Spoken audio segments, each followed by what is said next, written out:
Hello students, তোমাদের সবাইকে আমাদের চ্যানেলে ওয়েলকাম জানাই। আজকে আমরা ক্লাস 9-এর রায় মার্টিন প্রশ্নবিচিত্রা থেকে থার্ড সেমেন্টিভের জন্য লাইফ সায়েন্সের যেটা 6 নম্বর স্কুল দেওয়া হয়েছে, দেখো ডিএইচ ভারত সেবাশ্রম সংঘ প্রণব বিদ্যাপীঠ এইচএস, এই স্কুলের আমরা প্রশ্নপত্রটি সলভ করে নেব। যারা লাইফ সায়েন্সের, ফিজিক্যাল সায়েন্সের এবং ম্যাথসের সাজেশনের ক্লাসগুলো দেখোনি অবশ্যই দেখে নিও।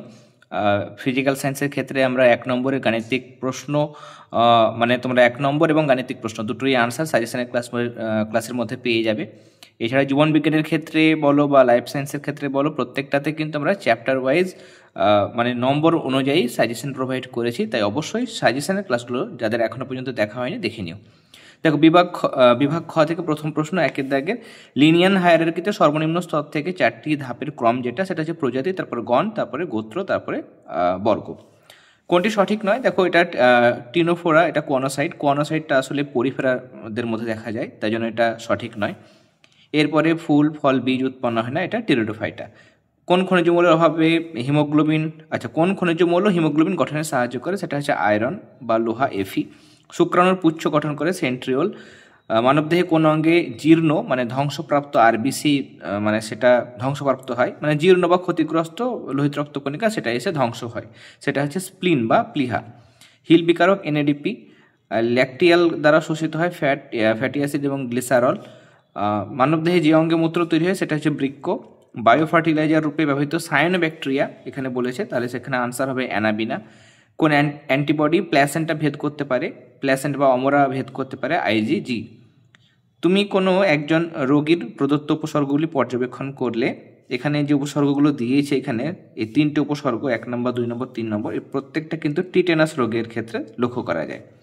কমিউনিটি স্তরে কোন প্রকার আন্তঃক্রিয়া ধনাত্মক ঋণাত্মক দ্বারা প্রকাশ করা হয়, মানে একজনের উপকার হবে, লাভবান যে হবে, যার মানে যিনি লাভবান হবে বা যে মানে যার লাভ হবে বা উপকার হবে সেটা প্লাস, আর একজনের ক্ষতি হবে। যেমন মানুষের দেহে মানে বাইরে উকুন বসবাস করছে, উকুন মানুষের রক্ত খাচ্ছে, তাহলে উকুনের লাভ হচ্ছে, আমাদের ক্ষতি হচ্ছে, তাহলে একজন প্লাস একজন মাইনাস, এই ধরনের সম্পর্ক, সেটা হচ্ছে পরজীবিতা।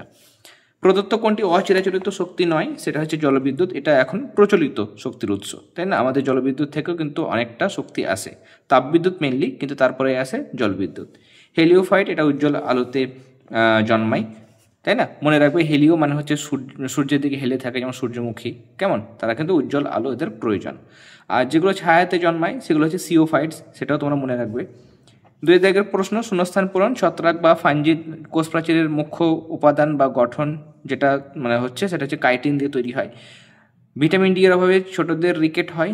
বড়দের কী রোগ হয় সেটাও মনে রাখবে, সেটা হচ্ছে অস্টিওম্যালেসিয়া এবং অস্টিওপোরোসিস।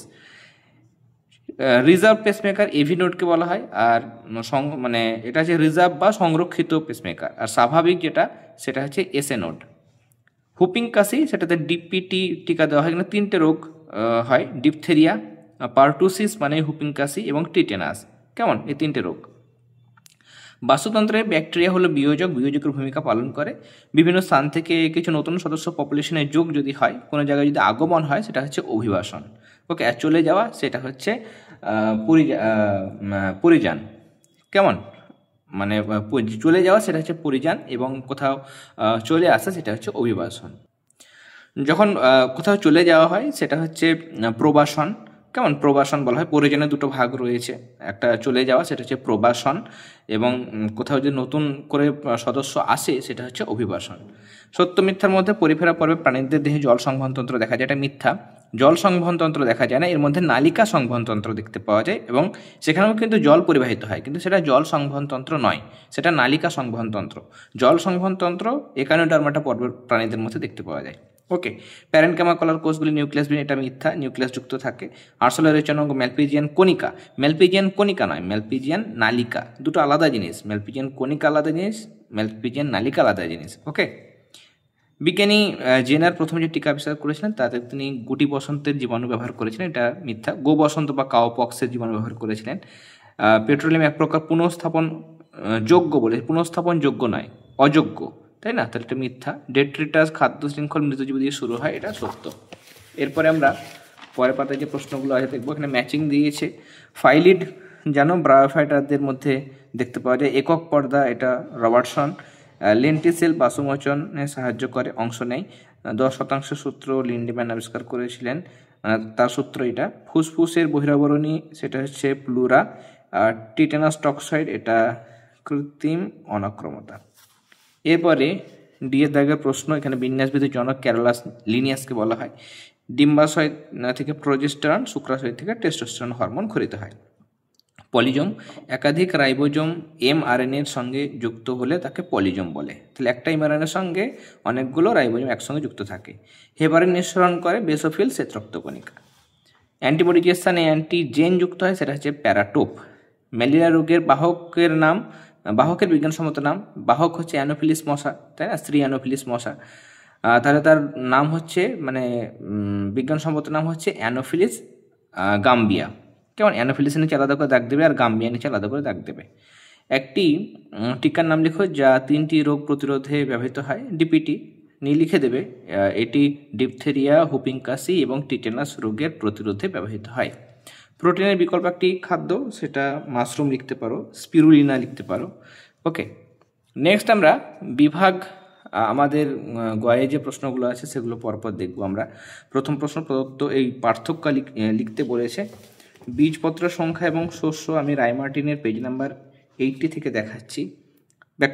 ব্যক্তবীজ এবং গুপ্তবীজ, দেখো এখানে গুপ্তবীজ আগে দিয়েছে, কেমন খেয়াল করবে। আর এখানে আনসার আমার ব্যক্তবীজ, তারপরে গুপ্তবীজ, তোমরা যেটা লিখবে ঠিক রাখবে জিনিসটা।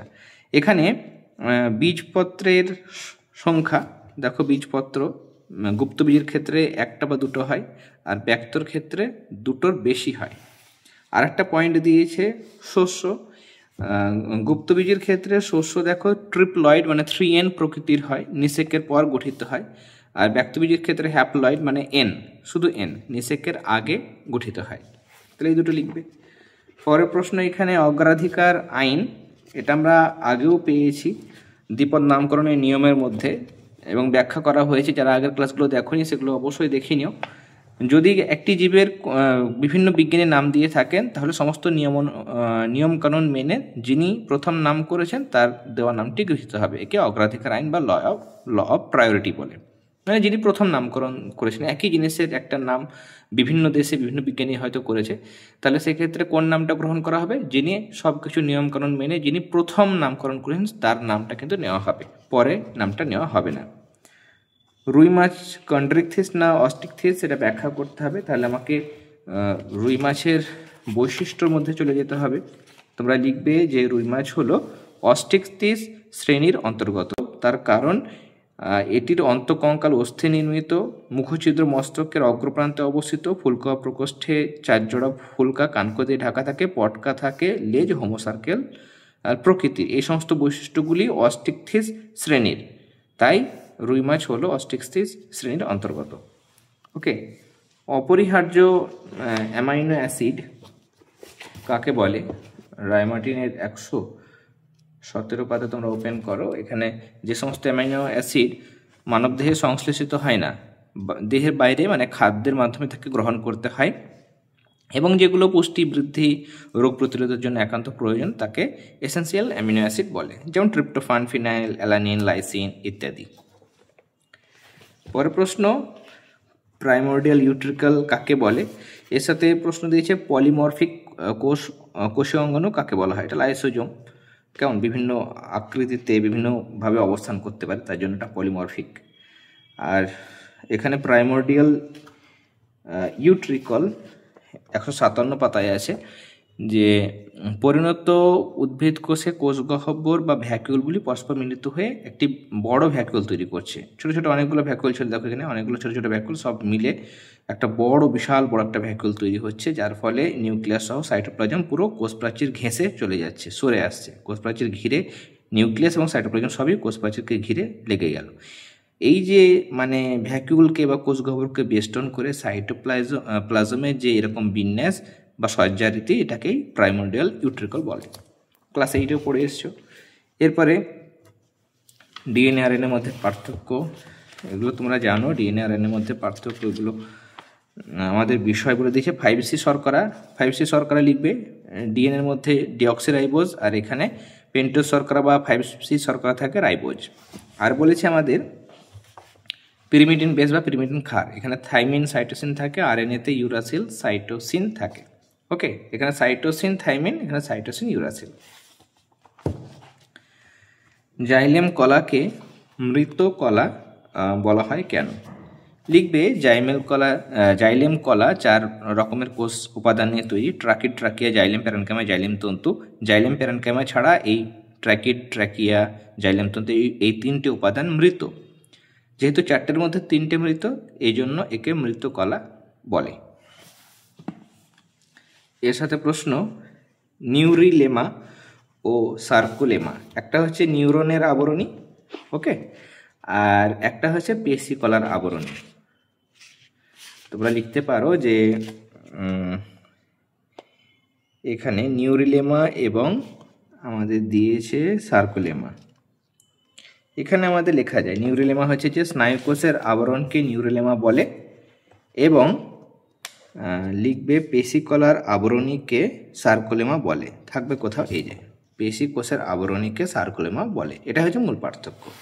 একটা নিউরনের বাইরে থাকে আর একটা হচ্ছে পেশিকলার বাইরে থাকে।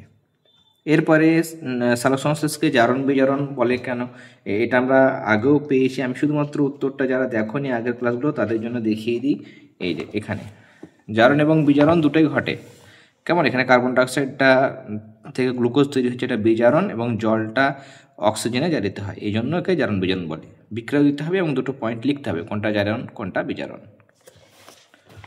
নেক্সট কোয়েশ্চেন, বাষ্পমোচনকে প্রয়োজনীয় ক্ষতিকারক পদ্ধতি বলে কেন? এটাও আমরা পেয়েছি। রাইমার্টিন যাদের কাছে আছে 252 পাতা বের করো। এখানে এই যে বিজ্ঞানী কার্টিস বাষ্পমোচনকে প্রয়োজনীয় ক্ষতিকারক পদ্ধতি বলেছেন। তার কারণ হচ্ছে বাষ্পমোচনের মাধ্যমে উদ্ভিদ দেহ থেকে প্রয়োজনের অতিরিক্ত জল বাষ্পের আকারে নির্গত হয়। গ্রীষ্মকালে বেশি গরমে দুপুরবেলা অতিরিক্ত জল বেরিয়ে গেলে যেগুলো মাঝারি উচ্চতার গাছ মানে বিরুৎ জাতীয় গাছ, সেগুলোর রস শিথিল হয়ে পড়ে, কেমন, এবং গাছ নেতিয়ে পড়ে, যেটাকে বলা হয় উইল্টিং ইফেক্ট। এর ফলে গাছের কিন্তু মৃত্যু ঘটে। তাহলে এটা ক্ষতিকারক প্রভাব। অতিরিক্ত বাষ্পমোচনের ফলে কোষরসের ঘনত্ব বেড়ে যায়, ফলে সালোকসংশ্লেষ ব্যাহত হয়, যা উদ্ভিদের বৃদ্ধিকে প্রভাবিত করে। বাষ্পমোচনের মাধ্যমে দেখো উদ্ভিদেও শীতল হয়, রসের উৎসুত ঘটে, এগুলো উপকারী ভূমিকা। প্রথম দুটো ক্ষতিকারক ভূমিকা দেখলাম, এটা উপকারী ভূমিকা, যে শীতল থাকে, রসের উৎসুত ঘটে, জল খনিজ লবণ পরিবাহিত হয়। যদি বাষ্পমোচন না থাকতো তাহলে অনেক কিন্তু ক্ষতি বা সমস্যা দেখা যেত। তাহলে উপকারী এবং অপকারী দুটো ভূমিকা আসে বলে একে প্রয়োজনীয় ক্ষতিকারক পদ্ধতি বলা হয়। নেক্সট কোয়েশ্চেন, এরিথ্রোব্লাস্টোসিস ফিটালিস 346, এটা হয়তো আমি আগের টার্মে তখন ব্যাখ্যা করেছিলাম। এই যে গর্ভবতী মায়ের ক্ষেত্রে মানে গর্ভাবস্থায় রক্তে RH নেগেটিভ, RH ফ্যাক্টর যেটা, সেটা যদি মানে না থাকে, RH নেগেটিভ, এবং ভ্রূণের রক্ত যদি RH পজিটিভ হয়, তাহলে কি হবে, প্রথম সন্তানের ক্ষেত্রে কিন্তু কোনো সমস্যা হবে না, স্বাভাবিক সন্তান হবে। কেমন, প্রথম সন্তান ধরো সেটা RH পজিটিভ, মানে RH ফ্যাক্টরটা থেকে গেছে তার মধ্যে রক্তে, সেটা যদি থাকে তাহলে প্রসবকালে ভ্রূণের RH ফ্যাক্টর রক্ত মায়ের RH নেগেটিভ রক্তের সঙ্গে মিশ্রিত হয়। ফলে মায়ের রক্তে কি হবে, মায়ের রক্তে তাহলে ওই RH পজিটিভের একটা অ্যান্টি তৈরি হবে। RH এর মানে রিসোর্স ফ্যাক্টর যেটা, RH ফ্যাক্টরের কি হবে, একটা অ্যান্টি তৈরি হবে। ফলে মায়ের রক্তে অ্যান্টি RH অ্যান্টিবডি গঠিত হয়। উক্ত মায়ের এবার যখন দ্বিতীয় সন্তান হবে, 2 নম্বর সন্তান যখন হবে, দ্বিতীয় ভ্রূণটি যদি আবার RH পজিটিভ হয়, তাহলে মায়ের রক্তে অলরেডি অ্যান্টি RH অ্যান্টিবডি আছে। সেই অ্যান্টি RH অ্যান্টিবডি সেটা প্ল্যাসেন্টা বা অমরা ভেদ করে ওই দ্বিতীয় সন্তান বা দ্বিতীয় যে ভ্রূণ, সেই ভ্রূণের দেহে প্রবেশ করে। ওকে, এবার ভ্রূণের শরীরে আসে মানে ভ্রূণের দেহে যেটা প্রবেশ করলে এখন সেটা হচ্ছে অ্যান্টি RH অ্যান্টিবডি, আর ভ্রূণটার শরীরে যে রক্ত সেটা হচ্ছে RH পজিটিভ। কেমন, তাহলে দুটো উল্টো উল্টো হয়ে গেল। ফলে কী হবে, অ্যান্টিবডি এটা লোহিত রক্তকণিকা কোষ পর্দার উপর অবস্থিত RH অ্যান্টিজেনের সঙ্গে বিক্রিয়া করে এবং লোহিত কণিকাগুলোকে ভেঙে দেয়। কেমন, হিমোলাইসিস ঘটায় বা অ্যাগ্লুটিনেশন ঘটে। ফলে ওই বাচ্চার কিন্তু প্রচণ্ড রক্তাল্পতা দেখা যায়, জন্ডিস দেখা যায়, এমনকি মৃত্যুও পর্যন্ত হতে পারে। এই ঘটনাকে বলা হয় এরিথ্রোব্লাস্টোসিস ফিটালিস। ওকে, এরপরে শাল গাছের বাকলে যেটা পাওয়া যায় রেচন পদার্থ, সেটার নাম এবং অর্থনৈতিক গুরুত্ব। শাল গাছের বাকলে পাওয়া যায় সেই উপক্ষার বা রেচন বস্তু হলো রজন, এটির উপকারী বা অর্থনৈতিক গুরুত্ব: কঠিন রজন বা গালা বার্নিশে লাগে। কেমন? রজন, গদ রজন যেমন হিং, রান্না এবং ধুনো। আচ্ছা, অলীয় রজন যেমন তারপিন তেল পালিশের কাজে, প্রসাধনী প্রস্তুতির কাজে লাগে। তাহলে 1 নম্বর এবং 3 নম্বর লিখবে। কেমন? ইন্টারফেরন অনক্রমতা কাকে বলে? আর একটা এন্ডোজেনাস। এন্ডোজেনাস মানে মানুষের শরীরেই তৈরি হয়, স্তন্যপায়ী প্রাণীদের হৃদপিণ্ডে এখানে তৈরি হচ্ছে কার্ডিওলিপিন, তাহলে এটা হবে এক্সাম্পল। আর 403 পাতা তোমরা বের করো। এখানে দেখো ইন্টারফেরন অনক্রমতা কাকে বলে দিয়েছে। ইন্টারফেরন মৃতপ্রায় কোষ থেকে নিঃসৃত হয়ে অন্যান্য সুস্থ কলাকোষে ছড়িয়ে পড়ে এবং তাদের মধ্যে ভাইরাস সংক্রমণের বিরুদ্ধে প্রতিরোধ গড়ে তুলতে সাহায্য করে। এই প্রকার অনক্রমতাকে ইন্টারফেরন অনক্রমতা বলে। যক্ষ্মা রোগের জন্য দায়ী প্যাথোজেনের নাম। ওকে, যক্ষ্মা রোগের জন্য দায়ী যে প্যাথোজেন, এটা ব্যাকটেরিয়া ঘটিত রোগ। প্যাথোজেনটির নাম হচ্ছে মাইকোব্যাকটেরিয়াম টিউবারকিউলোসিস। এবং টিকাকরণের একটি গুরুত্ব বলেছে, এখানে টিকাকরণের গুরুত্ব দিয়েছে দেখো, এই যে প্রয়োজনীয়তা বা গুরুত্ব দুটো দিয়েছে, যে কোনো একটা লিখবে। ওকে, এই দুটো থেকে যে কোনো একটা। নেক্সট, ভ্যাম। এখানে ভ্যাম কি, এর গুরুত্ব। ওকে, ভ্যামের সংজ্ঞার ক্ষেত্রে ভ্যাম কি যদি ভালো করে লিখতে চাও, আমি এটা আমার কাছে পুরনো ছায়ার বই রয়েছে, সেখান থেকে আমি তোমাদের আচ্ছা, ছায়ার থেকে আমার মনে হয় যদি প্রান্তিক থেকে করো, প্রান্তিক থেকে আমাদের আনসারটা আরেকটু বেটার হবে। ওকে, প্রান্তিকে তোমরা লিখবে যে ভ্যাম হলো এক প্রকার এন্ডোমাইকোরাইজা। এই ধরনের মাইকোরাইজা গঠনকারী ছত্রাকের অনুসূত্র বা হাইফি পোষক উদ্ভিদের মূলের কোষের মধ্যে শাখা প্রশাখাযুক্ত আরবাসকিউলস এবং বেলুনাকার বা বেলুনের মতো স্ফীত ভেসিকল গঠন করে। এর পুরো নাম হচ্ছে ভেসিকুলার আরবাসকুলার মাইকোরাইজা। পুরো নামটাও লিখে দিতে পারো। ওকে, এবং এখানে আমাদের যেটা আরেকটা প্রশ্ন ছিল যে এর গুরুত্ব মানে এখানে অ্যাকচুয়ালি এই যে কাজ, কেমন, এর কাজটা আমাকে এখানে লিখতে হবে। এখানে তোমরা লিখবে যে ভ্যাম সহাবস্থানকারী উদ্ভিদের ফসফেট, জিঙ্ক, সালফারের শোষণের হার বৃদ্ধি করা। কেমন, এটা হচ্ছে কাজ। এরপরে তৃণভূমির একটি খাদ্য জাল বলেছে, তাই তো? এটা তোমাদের দেখাচ্ছি আমি। দেখো, এখানে একটা খাদ্য জাল দিয়েছে, তোমরা চাইলে এই খাদ্য জালটা লিখতে পারো। এরপরে প্রশ্ন আছে আমাদের সৌরবিদ্যুৎ ব্যবহারের সুবিধা অসুবিধা। এগুলো আমরা আগেও পেয়েছি। সুবিধা হচ্ছে, একটা সুবিধা বলেছে, যেমন একটা সুবিধা হচ্ছে যে সৌরবিদ্যুৎ পরিবেশ দূষণ ঘটায় না, এটা লিখতে পারো। বা যেসব জায়গায় বিদ্যুৎ সরবরাহ পৌঁছায়নি সে সমস্ত জায়গায় সৌরবিদ্যুৎ ব্যবহার করা সুবিধাজনক। আর অসুবিধার ক্ষেত্রে তোমরা লিখতে পারো যে সৌরবিদ্যুৎ উৎপাদনের জন্য অনেক সৌরকোষ ব্যবহার করতে হয়, একক সৌরকোষে উৎপন্ন বিদ্যুতের পরিমাণ খুবই কম। বা লিখতে পারো যে সূর্যের আলোর অনুপস্থিতিতে, যেমন রাত্রের বেলা বা মেঘাচ্ছন্ন দিনে, সৌরবিদ্যুৎ তৈরি করা সম্ভব নয়। রূপান্তরক কাকে বলে? এটা 439 পাতাতে রায়মার্টিনের মধ্যে দেওয়া হয়েছে। রূপান্তরক বাস্তুতন্ত্রে যে সমস্ত সজীব উপাদান বিয়োজক দ্বারা বিয়োজিত পরিবর্তিত সরল জৈব যৌগের আরও ভাঙনের মাধ্যমে তাদের অজৈব যৌগ ও মৌলে পরিণত করে পরিবেশে ফিরিয়ে দেয় এবং উৎপাদকের গ্রহণযোগ্য করে তোলে, তাদের রূপান্তরক বা পরিবর্তক বলে, যেমন ব্যাসিলাস মাইকোয়েডিস।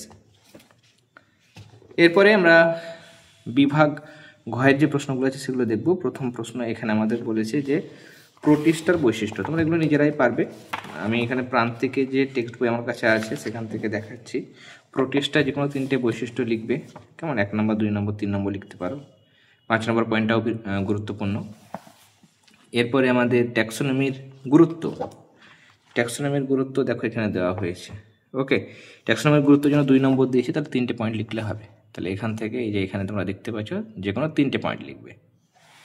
এরপরে অথবা প্রত্যেকটা সিউডোসিলম নিমাটোডের মধ্যে দেখা যায়, নিডোব্লাস্ট কোষ, নিডারিয়া, মেন্টাল পর্দা, মোলাস্কা, কর্নোসাইট, পরিফেরার মধ্যে দেখতে পাওয়া যায়। একবীজপত্রী দ্বিবীজপত্রীর মধ্যে পার্থক্য বলেছে মূল। একবীজপত্রীর ক্ষেত্রে মূল অস্থানিক গুচ্ছমূল প্রকৃতির, দ্বিবীজপত্রীর ক্ষেত্রে মূল স্থানিক প্রকৃতির প্রধান মূল থাকে। আর নেক্সট পাতা, একবীজপত্রীর ক্ষেত্রে সমাঙ্কপৃষ্ঠীয় সমান্তরাল শিরাবিন্যাস, আর এখানে বিষমপৃষ্ঠীয় জালিকাকার শিরাবিন্যাস। বীজপত্র এখানে একটাই বীজপত্র, এখানে দুটি বীজপত্র হয়ে গেল।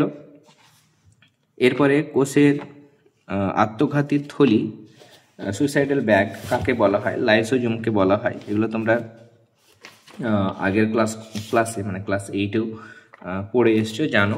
50 রকমের প্রায় আদ্র বিশ্লেষক উৎসেচক থাকে। যদি রোগগ্রস্ত বা মানে ক্ষমতাহীন কোষের লাইসোজোম থেকে ফেটে যায়, নিয়ে সেইগুলো উৎসেচকগুলো বেরিয়ে আসে, নিয়ে পুরো কোষটাকে পাচিত করে ধ্বংস করে দেয়। এ কারণেই লাইসোজোমকে আত্মঘাতী থলি বলে। ওকে, আমি ছোট করে দিয়েছে। এরপরে কোষের প্রোটিন ফ্যাক্টরি, এর গঠনগত মানে গঠন চিত্রসহ বর্ণনা। ওকে, আমরা এটা টেক্সট বই থেকে করতে পারি চাইলে, টেক্সট বুকে ভালো করে দেওয়া হয়েছে। এখানে রাইবোজোমকে কোষের প্রোটিন ফ্যাক্টরি বলা হয়। এই যে এখান থেকে গঠন লিখবে যে রাইবোজোম mRNA ও প্রোটিন দ্বারা গঠিত পর্দাবিহীন গোলাকার বা উপবৃত্তাকার দানাদার অঙ্গাণু।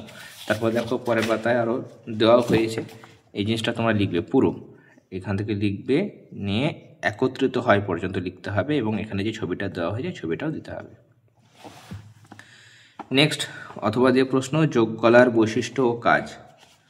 পেজ নাম্বার 45-এ দেখো যোগ কলার বৈশিষ্ট্য, এখানে বৈশিষ্ট্য এবং কাজের জন্য 3 নম্বর। তাহলে বৈশিষ্ট্য যোগ কলার যে কোনো কয়েকটা লিখবে, যে আদিভ্রূণ মেস্টোডাম থেকে উৎপন্ন হয়, ধাত্র বস্তুর পরিমাণ কোষ উপাদানের থেকে বেশি, ধাত্র বস্তু তরল বা অর্ধ তরল বা কঠিন হতে পারে, এতটুকু লিখলে। আর এখানে ভিত্তি, এই কলায় ভিত্তি পর্দা থাকে না, ব্যাস। কাজ, কলা ও অঙ্গের মধ্যে যোগ সাধন করা। 2 নম্বর, শ্বাসবায়ু, পুষ্টিদ্রব্য, রেচন বস্তু পরিবহন করা। অস্থি ও তরুণাস্থির দেহের কাঠামো গঠন ও ভার বহন করে, ব্যাস। এরপরে প্যারেনকাইমা এবং স্ক্লেরেনকাইমা, এগুলোর মধ্যে পার্থক্য। রায়মার্টিনের 187-এ তোমরা পাবে, 187 পাতা। প্যারেনকাইমা, স্ক্লেরেনকাইমা কেমন? প্যারেন এবং স্ক্লেরেন।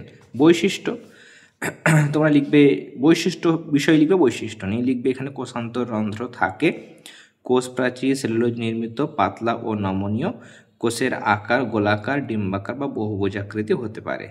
বৈশিষ্ট্য দিয়ে এই কথাগুলো একসঙ্গে লিখবে।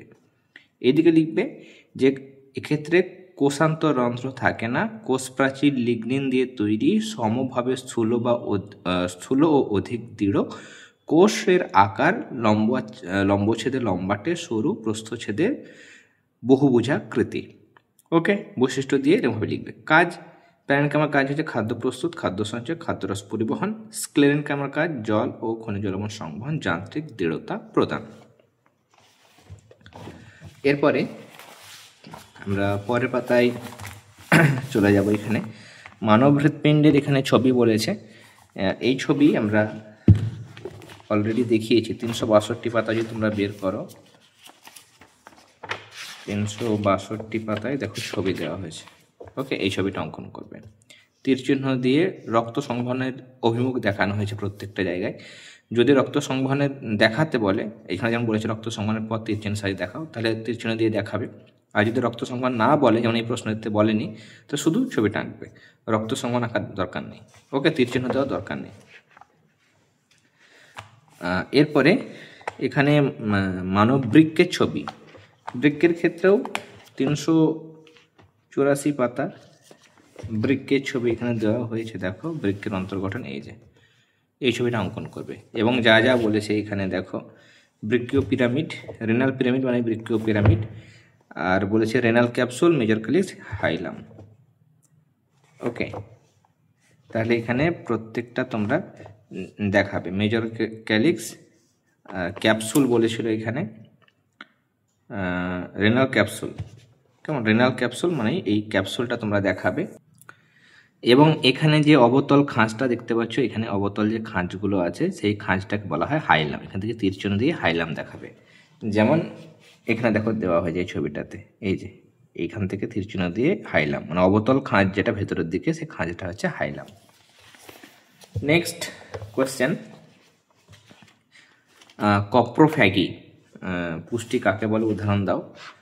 314 পাতায় দেওয়া হয়েছে, টেক্সটেও পাবে এই প্রশ্নগুলোর আনসার। কপ্রোফ্যাগি মানে এই যে গিনিপিগ খরগোশ, যারা তৃণভোজী প্রাণীরা নিজেদের রাত্রিকালীন জৈব পদার্থ সমৃদ্ধ পিচ্ছিল মল ভক্ষণ করে, তাদের বলা হয় কপ্রোফ্যাগি। কেমন, এরা মল খেয়ে বেঁচে থাকে। ঠিক আছে, তাহলে সেটা লিখবে। আর এখানে উদাহরণটা হয়ে গেল, মানবদেহের অন্ত্রে কার্বোহাইড্রেট জাতীয় খাবার কিভাবে পরিপাক হয় ছকের সাহায্যে। কার্বোহাইড্রেটের পরিপাক অন্ত্রে, তাহলে অন্ত্রের যে পয়েন্ট 3 নম্বর পয়েন্টটা এখানে এগুলো লিখবে। অগ্নাশয়ের মধ্যে অ্যামাইলেজ থাকে, সেটা শ্বেতসারকে মল্টেজে পরিণত করে। আন্তরিক রসের মধ্যে মল্টেজ, সুক্রেজ, ল্যাকটেজ থাকে। প্রথমে মল্টোজকে 2 অণু গ্লুকোজে, সুক্রোজকে গ্লুকোজ ফ্রুক্টোজে এবং ল্যাকটোজকে গ্লুকোজ গ্যালাক্টোজে পরিণত করে। এই জিনিসটা লিখবে। নেক্সট প্রশ্ন এখানে, টিসিএ চক্র কাকে বলা হয় এবং কেন। আমরা এই প্রশ্নটা জানি ভীষণ ইম্পর্টেন্ট, আমাদের সাজেশন দেওয়া হয়েছে ক্লাস 9, অবশ্যই দেখে নিও, জীবনবিজ্ঞান, ভৌতবিজ্ঞান এবং গণিত। দেখো, টিসিএ চক্র, ক্রেবস চক্র, প্রথম উৎপাদিত জৈব যৌগটি হলো সাইট্রিক অ্যাসিড, এই কারণে ক্রেবস চক্রকে সাইট্রিক অ্যাসিড চক্র বলে।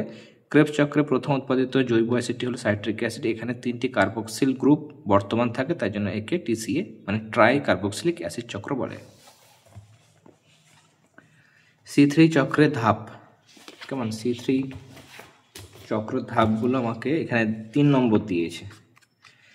এখানে আমাকে সবগুলো ধাপগুলো, আমি তো অর্ধেক লিখতে পারবো না, সবগুলোই আমাকে এখানে C3 চক্র মানে কেলভিন চক্র, এই যে ধাপগুলো আছে, ধাপগুলো আমাকে বলেছে বিবৃত করো, ব্যাখ্যা করতে হবে। তাহলে এখানে এই সংক্ষেপে 1 নম্বর মানে আমাদের সালোকসংশ্লেষের যেটা আলোক নিরপেক্ষতা আছে সেগুলো ব্যাখ্যা করতে হবে। 1 নম্বর, 2 নম্বর পিজিএ, আরইউবিপি পুনঃসংশ্লেষ, তারপরে আমাদের পরের পাতায় রয়েছে গ্লুকোজ সংশ্লেষ।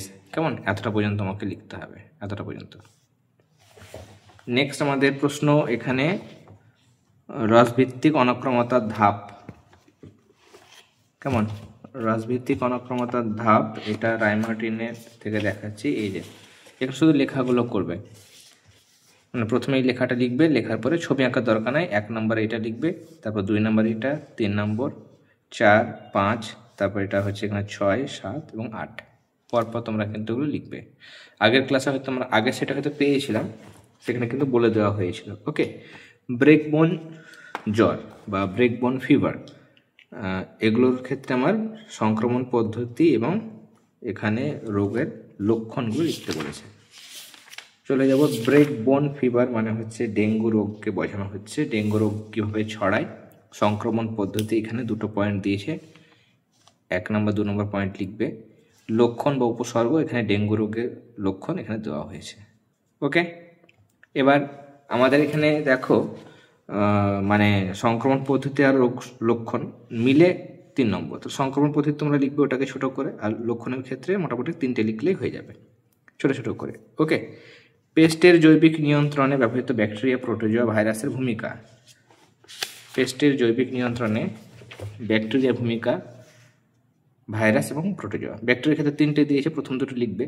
ভাইরাসের ক্ষেত্রে এখানে 1 নম্বর, 2 নম্বর এবং 3 নম্বর লিখবে। প্রোটোজোয়ার ক্ষেত্রে প্রথমটা লিখলেই হয়ে যাবে। ওকে, নেক্সট এখানে প্রশ্ন হচ্ছে, মদ্যশিল্পে ও ওষুধ উৎপাদনে জীবাণুদের ভূমিকা।